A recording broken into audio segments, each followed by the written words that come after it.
He didn't walk in with strength, he walked in with fear, shoulders low, eyes down, wearing the weight of whispers, laughter behind his back, feeling invisible in a crowded room. Day at school left a mark, not on his skin, but on his spirit. The names they called him didn't echo anymore, because they had sunk in, and he believed them. Too soft, too weak, too small, too different. Didn't tell anyone how he felt. On break time became hiding time, walking home and scanning every corner of loneliness became his only friend. But somewhere deep inside, beneath the doubt, beneath the ache, was something that refused to break. And one day, he opened the door. Jiu-Jitsu club, strange, quiet, smelling of sweat and focus. No shouting, no chaos, just calm discipline. A rhythm his heart hadn't known before. He stepped barefoot onto the mat, not to fight, not to win, but to begin, to find himself again. Stand taller, even for just a moment, to stop being afraid. Didn't become strong that day, but he stopped shrinking. And that was the first step. He never fought back, not with words, not with fists, just with silence. Every day felt like survival. Not because of bruises, but because of being unseen. Watched the world move without him. Lunchtime, playground. The laughter of others became a language he no longer understood. He had the names they called him. Sometimes they whispered, sometimes they shouted, but all of them were heavy, all of them sharp. He told no one, because boys aren't supposed to cry, because they'd say he was too sensitive, because he didn't want to be a burden, so he swallowed it all, every insult, every stare, every empty moment at the edge of the group, and he carried it quietly, everywhere, until even home didn't feel safe anymore, till even mirrors felt cruel.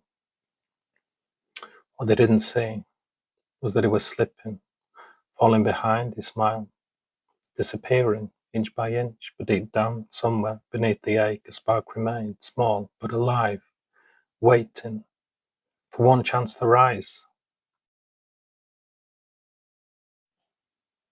Didn't feel different at first, just tired. Tired of being afraid, tired of shrinking. But day by day, something started to shift. Not on the outside, not in his muscles or his movements, but deeper. In a way he understood, the way he breathed, the way he looked people in the eye, and didn't look away. The mat became a mirror that didn't lie, showed him who he was, more importantly, who he would become. He learned to fall, to get up, to try again, and again, and again. Began to trust his body, to understand his fear, and not run from it. There were days he still felt small, but he wasn't the same boy who walked in, afraid, not anymore. He started to walk taller, speak clearer, not louder, just more sure. The bullies hadn't changed, but he had. And that made all the difference. For the first time in a long time, he believed in himself. That belief was louder than their silence ever was.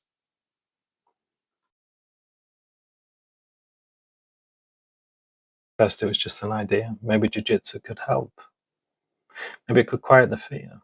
Maybe he could build something where the doubt used to live. So he kept showing up. Not because he was confident, but because part of him still hoped. The drills were hard, his body ached, the voices in his head, they didn't leave right away. But something was different. This pain had purpose. This struggle wasn't shame, it was progress. He learned to breathe through panic, to find calm in the hold, to respect the tap, come back stronger. It didn't happen all at once, but day by day, his body moved like it belonged to him again. His eyes lifted, his voice stopped shaking. He didn't need to win every roll, he just needed to keep rolling. And in the moments when he wanted to quit, he didn't. Because this wasn't just a mat anymore, it was a mirror, a place where he met himself, and finally, he didn't look away. He's not the same boy anymore, the one who walked in afraid, wondering if he belonged. I saw it. The way he held his breath around other kids, the way he flinched at laughter, like it might be aimed at him.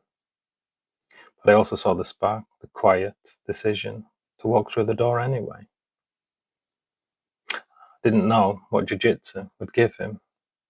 I just knew he needed something that life hadn't given him yet.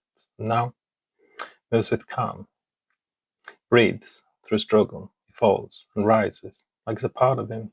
He's stronger, yeah. But it's not the strength you see, it's the strength you feel in his voice, in his choices, the way he walks into a room without apology. Jiu-Jitsu didn't just teach him how to defend himself, it taught him how to know himself. And as a father, I'll tell you this, the world will still be cruel, but he'll meet it differently now, not with his fists, but with presence, because he became someone who no longer needs to prove anything, just knows, and that knowing is everything.